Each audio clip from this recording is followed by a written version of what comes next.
What you save today, 7 years of hustling, working, investing could lead to a lifetime of prosperity.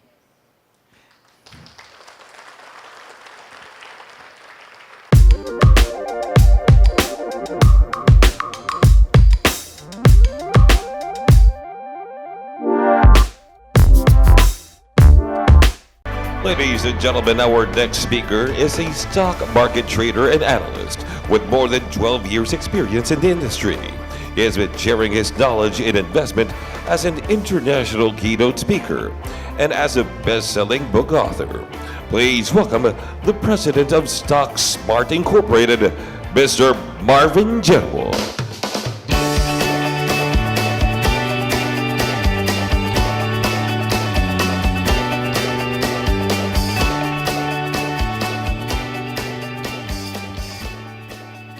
Wow, good morning. Before I start, did you enjoy Rice's talk kanina? Can we just give her a round of applause? It's super inspiring eh. And I don't know all of you know, and I don't know your stories, but if someone can rise from something like that no matter what you're going through right now, you can also rise up from it eh. That you have to understand this. If you believe that at this season of your life, you're meant to be here, no matter what challenges come your way, you don't stop. You keep on pushing because the only time you lose is when you stop. Eh. You have to remember this. You are the 1% of the Filipinos already. Eh. Majority of the Filipinos like to spend. Yes or no? Majority of the Filipinos are not doing what you're doing. And while you're doing this, you are doing something that's counterintuitive, counterflow to what majority of everyone is doing. And it will be hard. And there will be times that you'd like to give up. And I don't know kung para kanino to, but no matter how hard it is, I encourage you. Keep on going, keep on pushing. Use her as a template that if she did it, you can do it too. Yes? And before I also begin, can we give a round of applause to Paul and the entire leadership team for making this possible? You know why? I honor companies who put financial literacy, education, investing. Because why? When we met a few weeks ago regarding this event, you know what their heart is? They don't just want you to become one-day millionaires. Eh. It's easy to make that million. Eh. But what you do after getting that million will define what happens after. Agree? Because I've seen so many people get it, but when they start to get it, nasira sila sa pera. Because sometimes it's not just making it there, it's about how you sustain it. Because the whole narrative, the whole goal of this is that you have wealth that will outlast you. When I say it will outlast you, hindi lang siya para sa kids mo, hindi lang siya para sa anak ng kids mo, but it will make an impact, not just in your lifetime, but it will also make an impact to the generation around you. And that's my heart here. For the next hour of me speaking, I hope na yung banggitin ko dito won't just be words, won't just be data, but it causes you to do something. It causes you to start to invest. Because at the end of the day, investing, hindi siya tinuro sa atin. Yes or no?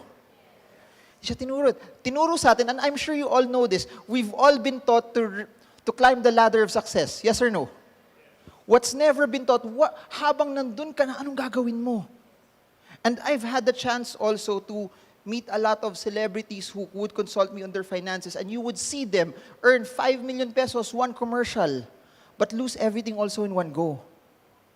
What we want here is that as you start earning from your business, is that you know the proper rudiments on not just making money, but how you can also make it hard for you, and how you can make it grow.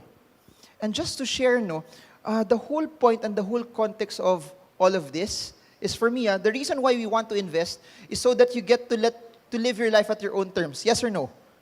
The whole point of money is to give you options eh. Na kung may anak ka, if you want to put them to whatever school that they want, pwede. Yes or no? That if you want to eat here, go here, do this, pwede siya eh. The goal of financial freedom is not to have so much money, but the goal of financial freedom is you have options that you get to do what you want when you want it. I had to figure out a system na Habang nag-i-enjoy lahat ng mga kaibigan ko, you have to remember, 2005 ako graduate. Nung pag-graduate ko noong 2005, doon na uso yung piece of hair eh. Yes? Habang lahat ng mga kaibigan ko nag-i-enjoy ako, hindi muna. It doesn't mean hindi ka mag-i-enjoy. It just means hindi ka mag-i-enjoy ngayon. Why? What you save today, 7 years of hustling, working, investing could lead to a lifetime of prosperity.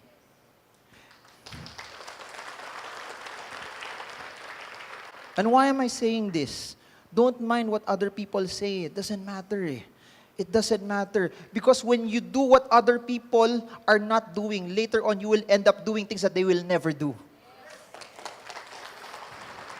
I want to share five money skills that will help you. But since we're going to talk about where should you invest, I want to focus on skill 3 and 4. Because for sure, skill number 1, kabisado nyo na eh. Skill number 1 is what you call, you need to know how to make money. What you're doing here in Sante is you are what? Making money. Agree, disagree? Kasi if you do this well already, this can be a cash cow. Yes or no? Yes, no? If you try to be the best at what you are doing in your sphere of work, as you try to excel, money will come. And I keep telling people this. Do you know money is just a byproduct of how much value you give people? The more value you give people, the more money will come. And I don't know where you are and how long have you been here, but what I do know is this. The more value you give, huwag niyo muna habulin yung pera eh. Kasi pag hinabol niyo yung pera, once hindi dumating, madidisappoint kayo eh. Pero pag hinabol niyo yung value, that you overcompensate and give so much value to people that money will just come. And I'm not gonna dwell on this, but if you are new here and you want to earn more, there's no secret to success eh. It's just really work eh. You just have to work, and you have to hustle. Kung nagsisimula kayo in investing, the more money you put, the larger your possible outcome. Yes or no? When you are starting out and trying to build, the best equity that you can invest is your sweat. The sweat equity is the cheapest type of equity that you can put in. Kasi bakit?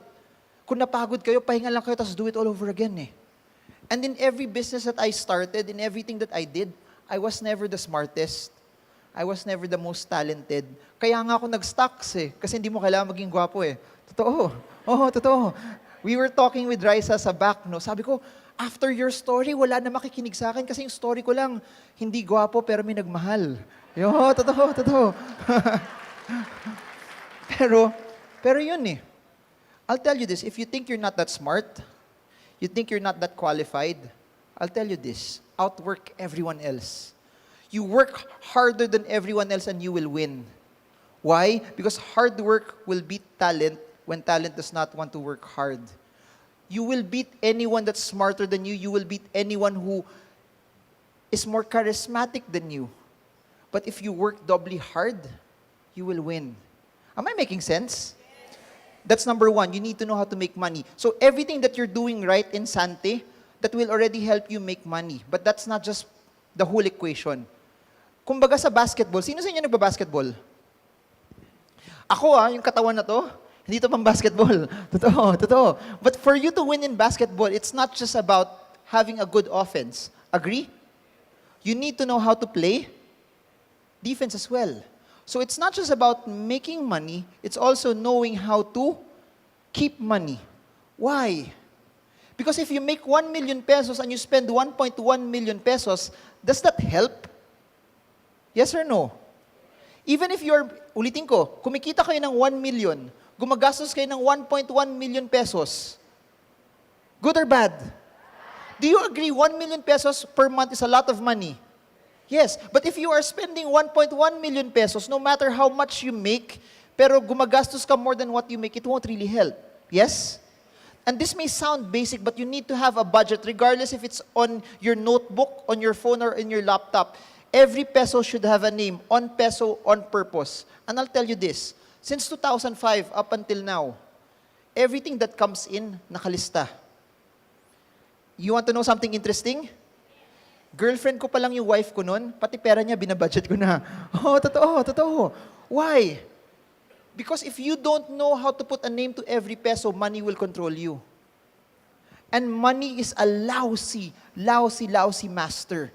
The more you write it, I'll give you an example. It's very, very important to have a budget. Why? My wife, magkaiba kami ng pananaw sa buhay eh.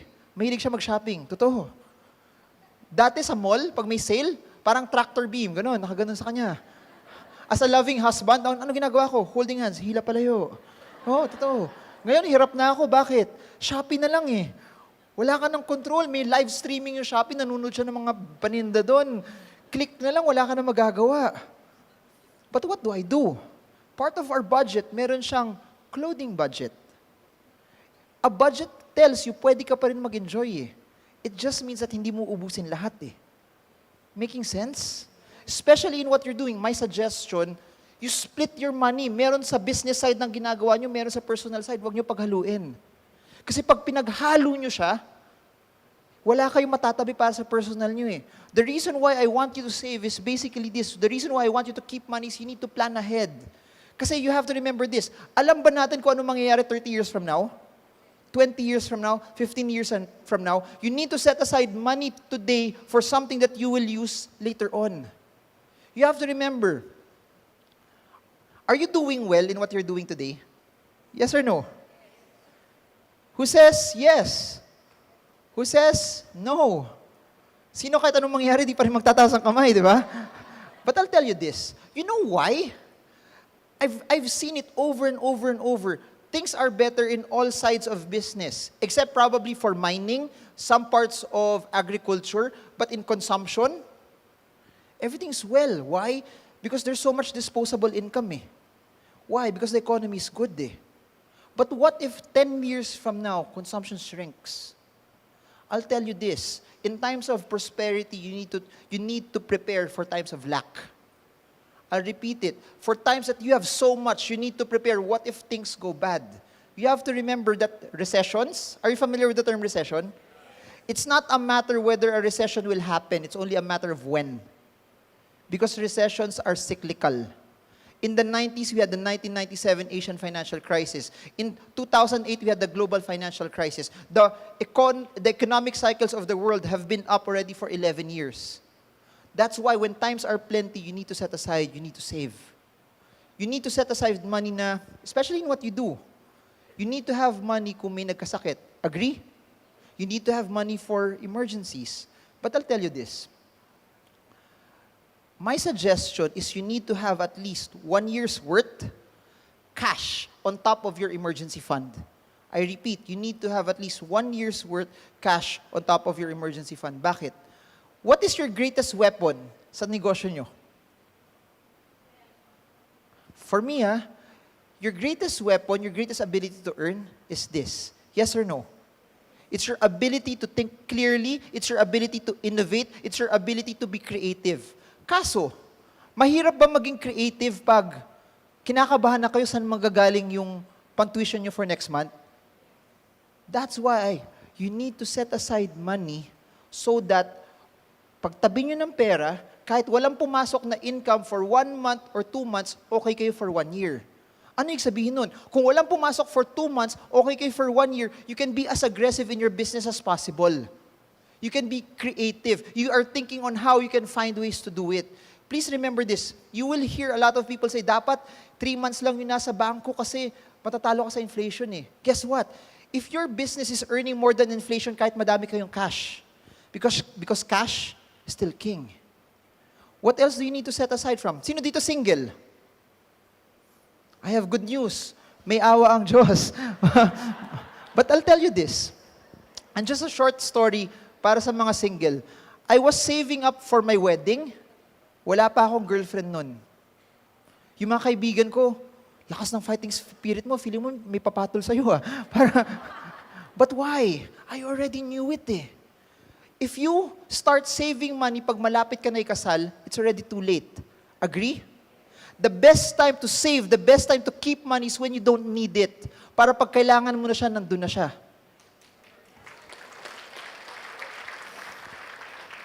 Another example.